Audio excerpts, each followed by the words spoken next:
Ich befinde mich gerade im Herzen des Eifel-Nationalparks und will heute allein in einem ganz besonderen Trekkingcamp übernachten. Ich habe schon auf vielen Trekkingplätzen in ganz Deutschland, im Schwarzwald, in Schleswig-Holstein, im Sauerland oder hier in der Eifel übernachtet.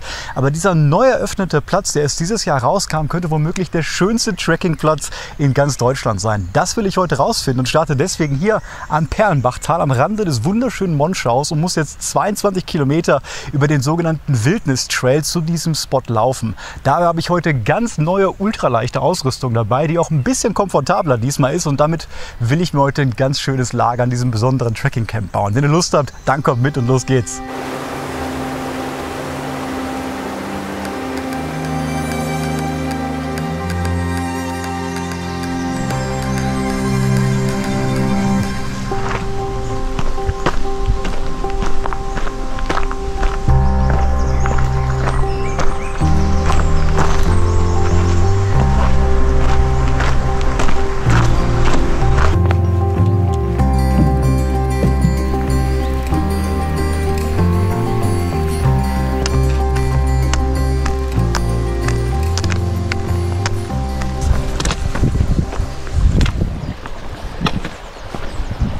Trekkingplätze bilden in Deutschland eine einzigartige Möglichkeit, um in der Natur wirklich legal mit seinem Zelt wild zu campen. Und das sogar wie hier im Nationalpark oder im Naturschutzgebiet. Die ersten Plätze kamen vor etwa 10 Jahren raus und mittlerweile haben wir in der Eifel etwa 20 Stück hier alleine. Letztes Jahr kam ein neuer Platz dazu, der heißt Freiluftleben. Und der Name ist wegen 2 Gründen sofort treffend. Einerseits beschreibt das Freiluftleben in Skandinavien ja die Lebensweise, die Kultur wirklich fernab von der Zivilisation, zu campen, in der Natur Zeit zu verbringen, zur mentalen Gesundung. Und andererseits sind diese Plateaus häufig über dem Waldboden, um ein bisschen Schutz zu bieten. Das ist häufig überflüssig, aber da ist man wirklich an einem Hang auf 420 Meter und kann wegen dem Plateau da sein Zelt aufbauen. Dort verspreche ich mir anhand der Bilder eine unglaubliche Ruhe, eine unglaubliche Aussicht. Die Plätze werden auch immer bewertet, offiziell von der Eifel, und da gab es wirklich bei Faktor Ruhe und Natur die volle Punktzahl. Und das ist wirklich einzigartig, das will ich mir jetzt anschauen.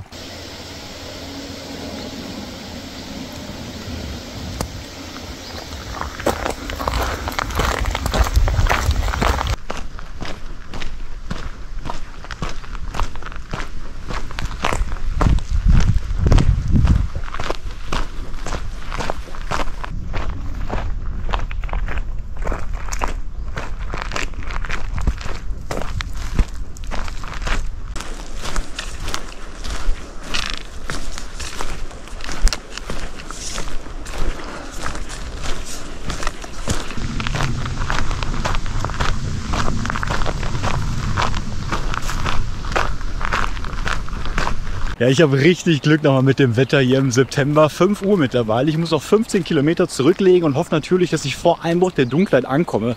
Denn ich habe eine komplett neue und noch experimentelle ultraleichte Packliste dabei. Die will ich selber testen und euch später mal in Ruhe im Lager zeigen. Ihr habt es euch schon so ein bisschen gesehen. Ich habe einen neuen Rucksack, ein neues Konzept, wie ich Flaschen transportiere.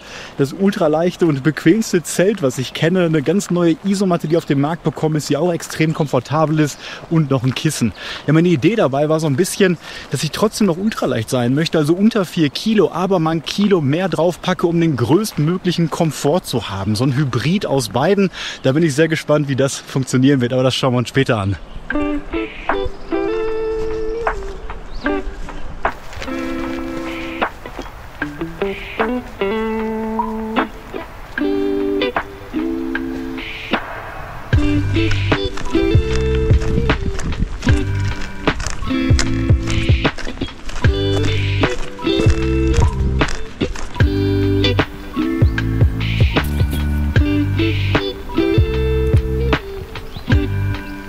Wahnsinnig schön, dieser Wildnis-Trail. Es geht jetzt seit ein paar Kilometern von da einfach nur diesen durchgewachsenen Weg hier an. Rechts Feld und langsam Sonnenuntergang, links wunderschöner Tannen- und Fichtenwald.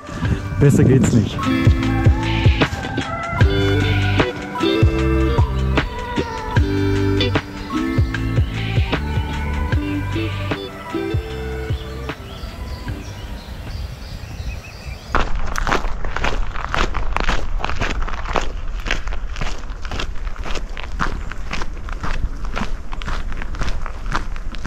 Im Wildnis-Trail gibt es hier nicht mal Handyempfang, hätte ich gar nicht mit gerechnet, aber er scheint ja sehr weit abseits zu sein.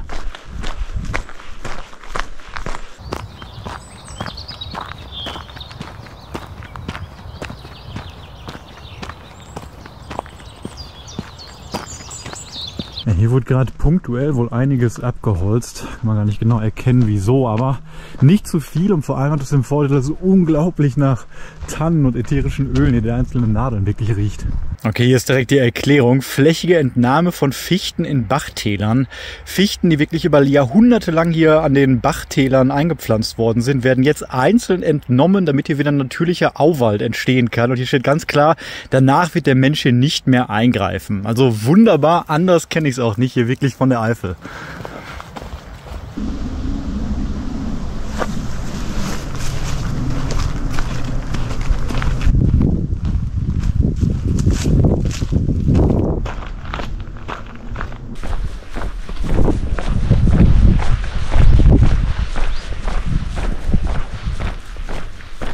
Absolute Ruhe hier schon gerade und langsam bekomme ich ein bisschen Hunger, will aber erst heute Abend in Ruhe kochen. Und das Problem ist, wie auch schon im Frühjahr hier auf dem Eifelsteig, vielleicht habt ihr mein Video gesehen, dass hier immer noch ein absoluter Feuerbann herrscht. Wir haben schließlich Ende Sommer und deswegen ist jede Art von Kochen und natürlich auch Lagerfeuer im gesamten Nationalpark und vor allem an den Trekkingplateaus komplett untersagt. Im Mai musste ich noch komplett weggehen und irgendwie ja, so einen Weg suchen, eine Straße suchen, wo ich dann auf dem Boden ganz vorsichtig nur mein Wasser erhitzt habe. Jetzt habe ich dazu gelernt und habe von Tactical Foodbag wirklich ein Produkt mit dem ich Wasser erhitzen kann, ohne eine Flamme zu entfachen. Es wird sogar offiziell hier vom Eifelverein empfohlen. Da gibt es eine ganze Reihe von Produkten, die das können. Und da bin ich auch gespannt, ob das funktioniert. Habe ich auch zum ersten Mal jetzt heute mit.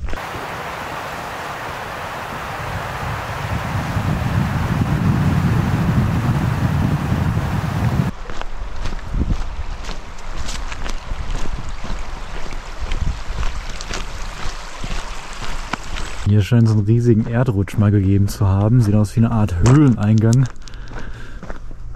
Aber da ist nur ein Fels hinten. Aber wunderschön hier gerade alles bei dem Licht. Also genau so habe ich die Eifel auch im Kopf gehabt.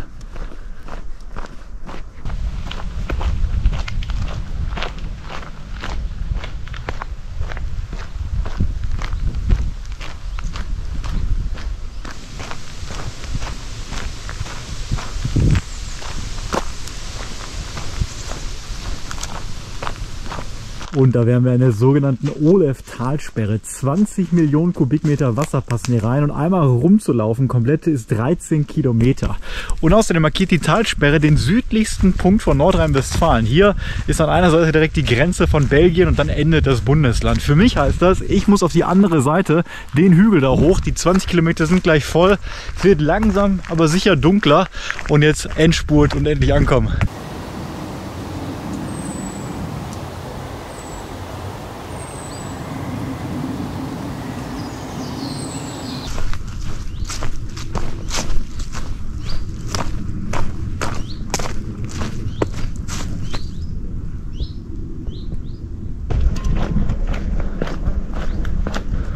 Absolut traumhaft hier zum Sonnenuntergang.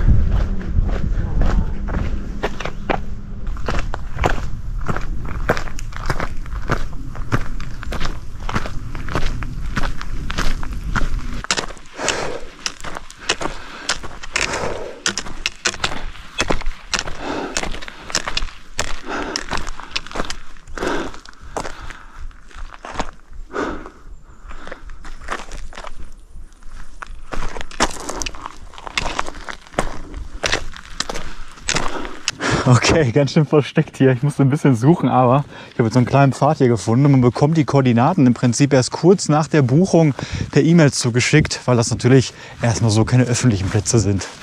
Aber jetzt bin ich so gespannt, wie es da aussieht.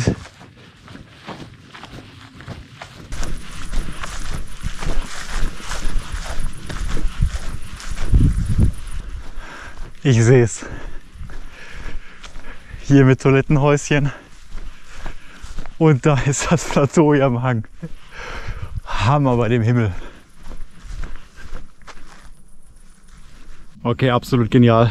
Noch besser, als ich es mir vorgestellt habe. Mitten im Wald und schaut euch die Aussicht an.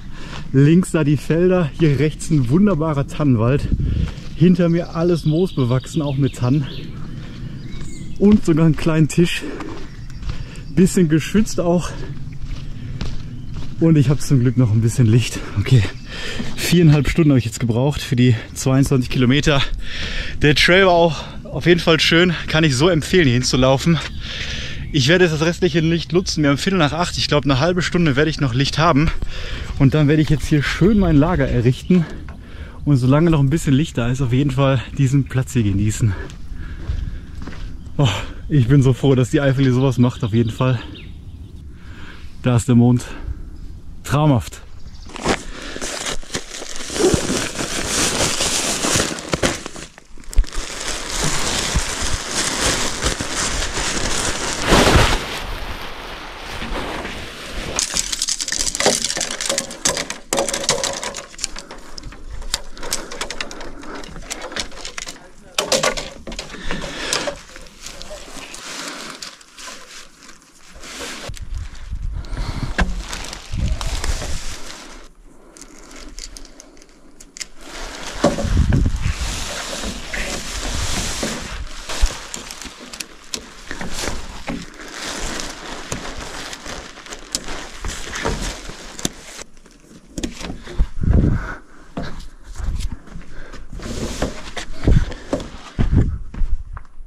So, Zelt steht und bevor es jetzt in wenigen Minuten hier komplett stockfinster wird, versuche ich nochmal mir was Warmes zu essen zu bereiten. Ich habe Trek and Eat Chana Masala, diesen Tactical Food Bag, einen kleinen Titantopf und noch 1,2 Liter Wasser. Und das müssen wir jetzt zur Normalzeit zusammenbereiten. Zum restlichen Equipment gleich mehr im Zelt. Schritt 1. Nehmen Sie den Latent-Wärmespeicher aus der Heiztasche. Nehmen Sie den Latent-Wärmespeicher aus dem kleinen Plastikbeutel und legen Sie ihn wieder auf den Boden der Heiztasche. Na gut.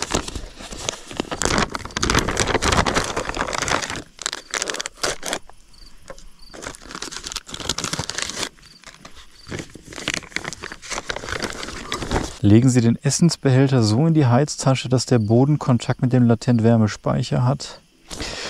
Okay, ich muss das Essen, wenn das funktionieren soll, schon vorher jetzt hier reinmachen. Wenn ich das richtig verstehe. Ja, versuchen wir das mal.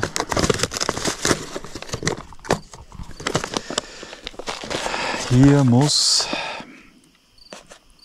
360 Milliliter. Die Softflask, die ich hier benutze, haben so einen Weithals, das ist sehr praktisch. Super. Passt. Umrühren nicht vergessen.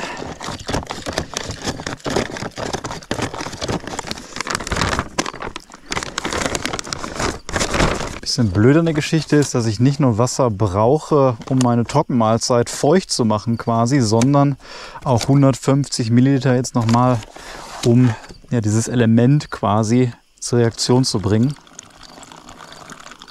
Das sollte reichen. Muss ich ein bisschen Wasser rationieren heute. Schließen Sie schnell den Griff der Heiztasche. Ja, mal gucken, ob das klappt. Okay, Wahnsinn, damit habe ich jetzt nicht gerechnet. Auf einmal wurde es hier ganz laut und jetzt kommt hier sehr viel Dampf raus. Sehr heißer Dampf, aber das sieht doch schon mal super aus. Klappt. Das ist die neue Isomatte, die ich mit habe. Und da ich jetzt hier auch alleine bin, weit und breit, werde ich die mit meiner PadPal Akku betrieben aufpumpen. Dann kann ich mich in der Zeit um die anderen Sachen kümmern.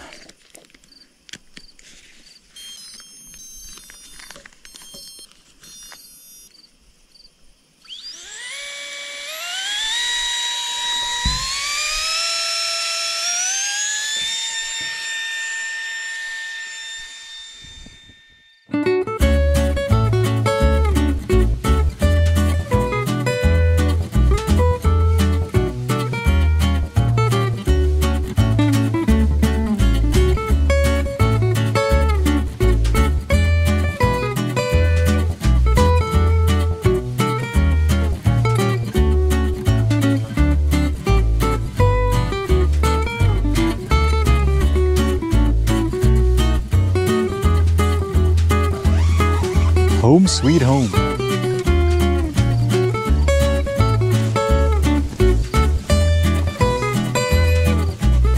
Habt ihr schon mal sowas Passendes gesehen von der Isomatte?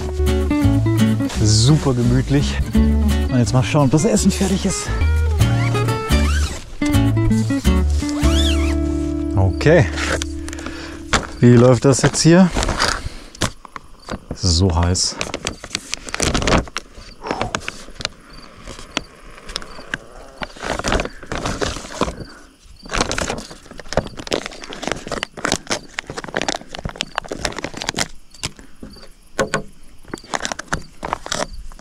Passt, oder? Oh, Feierabend. Man hört da ein paar Glocken von der Kirche, hört ihr das? Man hört noch Grillen hier, traumhaft, echt. Also heute Nacht werden es 14 Grad, ich will gar keine Probleme haben mit den Temperaturen. Jetzt haben wir immer noch, ich glaube 21 Grad oder so, super angenehm.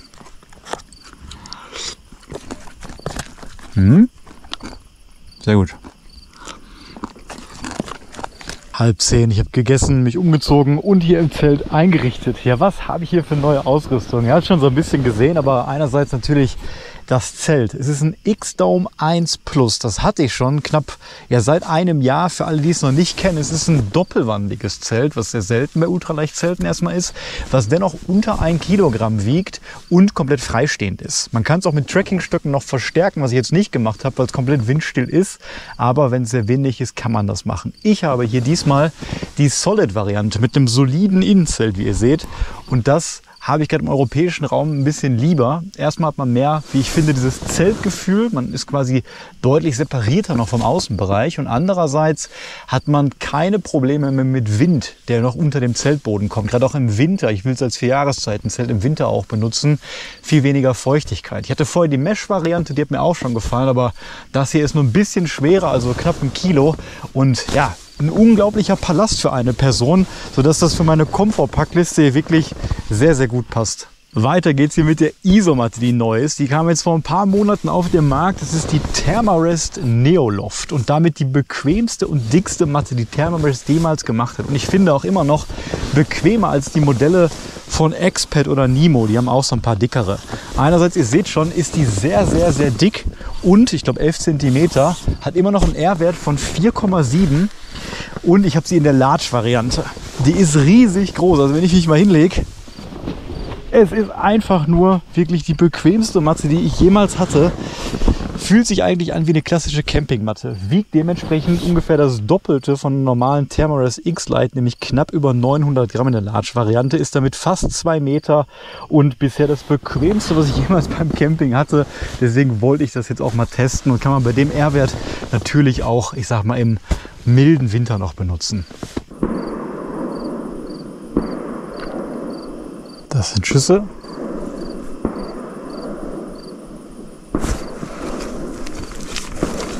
Aber es ist auch ein Feuerwerk an. Beim letzten Mal in der Eifel und auch in Schweden habe ich immer noch auf meinem Rucksack oder anderen Klamotten geschlafen. Das geht durchaus auch. Jetzt habe ich den Rucksack natürlich hier in diesem größeren Vorzelt vom X-Dome gelagert. Hier hat man wirklich ordentlich Platz, wie ihr seht, auch für die Schuhe natürlich, kann sich da richtig breit machen.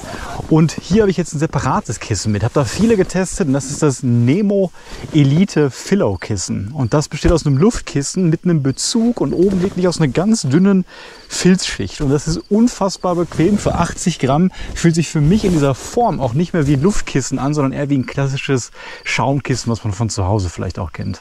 War richtig gemütlich gerade im Zelt, wenn man so ein bisschen runterkommt. Jetzt gerade hört man nur die Grillen so ganz leicht. Also einer der letzten Sommerabenden wirklich. Manchmal ein Flugzeug, sonst je nachdem wie der Wind steht, so ein bisschen Musik. Ich glaube von einem Dorffest da drüben, aber total angenehm. Ja, ansonsten habt ihr es gleich gesehen, ich habe noch statt meinen PET-Flaschen diese Softflasks hier mit. Und da war meine Idee, dass ich diese 3 Liter Wasser, die ich normal bei habe, nicht am Rucksack tragen will, sondern ein bisschen verteilt am Körper. Deswegen habe ich 4 mal 600 Milliliter mit. Softflask hat einerseits den Vorteil, dass die komprimierbar sind, wenn sie komplett leer sind und andererseits schwappt das nicht so beim Laufen, weil die natürlich nicht statisch sind. Und wenn sie halb leer sind, dann zieht man quasi auch die Luft daraus. Und deswegen trage ich 2 Stück dann an meinem Rucksack vorne, habe also weniger, schon mal 1,2 Kilo weniger auf dem Rücken. Und die beiden anderen, das muss ich euch nochmal separat zeigen, habe ich an einem Trailrunning-Gürtel hinten quasi auf meinem Gesäß, auf meiner Hüfte.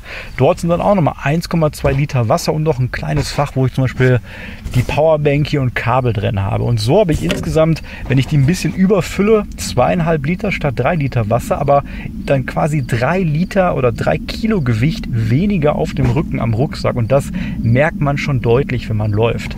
Ich habe den neuen Rucksack von Hyberg, nämlich den Attila oder dem Bandit Alula Graphite, ist der neue Stoff, ist ein Nachfolger von Dyneema Composite Fabric und ich finde auch ein bisschen besser als Ultra für alle, die sich mit Stoffe auskennen. Ist noch leichter, mir gefällt das Design optisch sehr, sehr gut und ich habe gemerkt, wenn der Rucksack jetzt so leicht wirklich ist, trotz dieser super komfortablen Sachen, lag ich dann natürlich mit einem Basisgewicht von unter 4 Kilo immer noch auf der leichteren Seite, dann brauchte ich gar keinen Hüftgurt, weil das ganze Wasser wirklich einerseits an dem Gürtel und andererseits hier vorne zur Stabilisierung am Schultergurt war.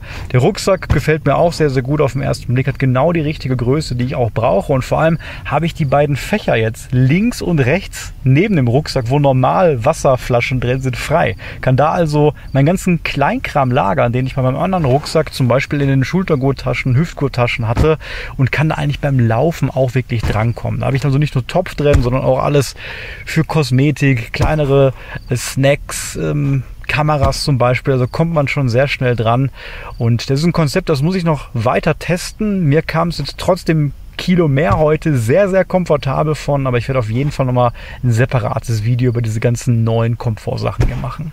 Es fühlt sich hier gar nicht mehr für mich gerade wie beim Ultraleicht-Tracking an, sondern wie bei einer klassischen Campingplatzübernachtung mit so einem großen Zelt und so einem komfortablen Bett, sag ich mal. Ich komme ja gerade aus Schweden, wo ich wirklich Geschwindigkeit und diese sportliche Komponente als Priorisierung hatte und dann wirklich lange Etappen gelaufen bin und wirklich sehr minimalistische Ausrüstung dabei hatte. Das geht auch alles, aber man kann es natürlich nicht mit so einem Palast hier vergleichen. Mein anderes Zelt ist halt viel offener, auch nur einwandig, nicht so groß, nicht so breit vor allem. Da fühlt man sich eher wirklich, als wenn man ganz draußen schläft, nur mit einem Tarp drüber und hier wirklich wie in einem richtigen Zelt, wie in einem Zimmer.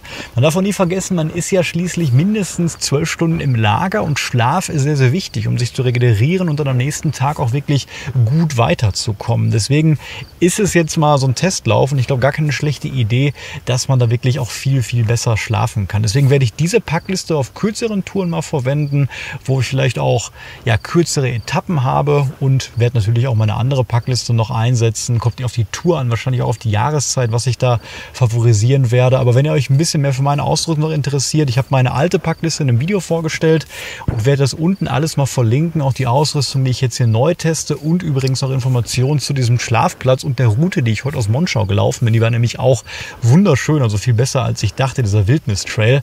Könnt ihr selber gucken, ob ihr das mal nachlaufen könnt. Ich weiß, in diesem Jahr kann man diesen Trekkingplatz nicht mehr reservieren. Das ist erst ab dem Frühjahr, quasi 2026, jetzt im nächsten Jahr möglich. Und dann muss man auch ein bisschen schnell sein, um sich das zu reservieren. Und wenn man die alle kombiniert so ein bisschen, kann man auch abseits des Eifelsteigs wirklich sehr, sehr tolle Touren hier am Wochenende machen. Ja, ich werde jetzt hier meinen letzten Abend und meinen ersten Abend genießen auf jeden Fall. Werde wahrscheinlich noch ein bisschen was snacken, ein bisschen was lesen und ja, diesen Sommerabend hier genießen und freue mich unfassbar morgen auf den Sonnenaufgang. Und das schauen wir uns auf jeden Fall noch an. Gute Nacht.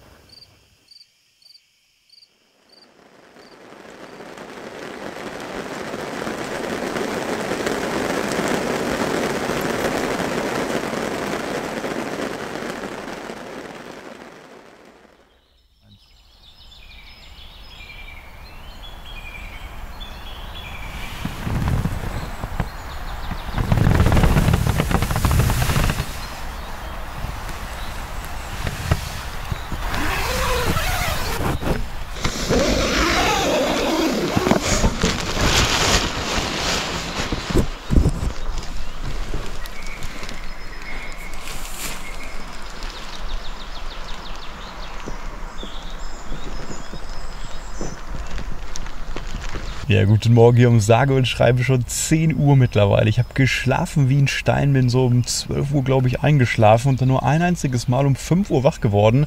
Und zu meinem großen Glück, das liebe ich ja vor allem, hat es dann angefangen zu regnen. Das habe ich mir dann eine halbe Stunde angehört. Man sieht es auch noch da so ein bisschen, das Außenzelt ist nass geworden. Hier drin natürlich alles trocken. War unfassbar gemütlich. Und dann bin ich anscheinend nochmal eingeschlafen und jetzt gerade um kurz vor 10 letztendlich wach geworden. Ich habe schon einmal draußen geguckt, es sind Wolken auf jeden Fall da, ein bisschen windig ist es auch geworden. Jetzt gerade hat der Regen wieder aufgehört, das heißt ein perfekter Zeitpunkt, um mal rauszugucken, wie es da aussieht.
Was eine Ruhe hier.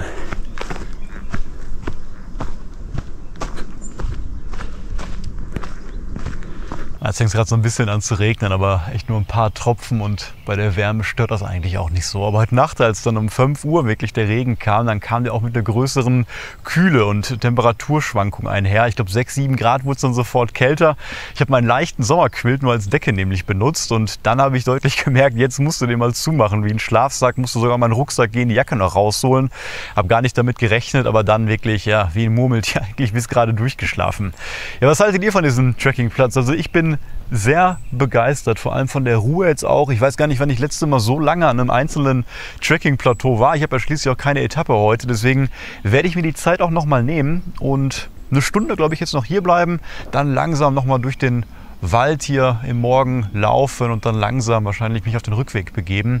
Schreibt mal gerne in die Kommentare, wie ihr das so findet hier diesen Platz. Habt ihr ansonsten Fragen, beantworte ich sie natürlich gerne auch. Und hat euch mein kurzes Video ansonsten gefallen, würde ich mich auch wie immer freuen, wenn ihr mich abonniert. Bis zum nächsten Mal.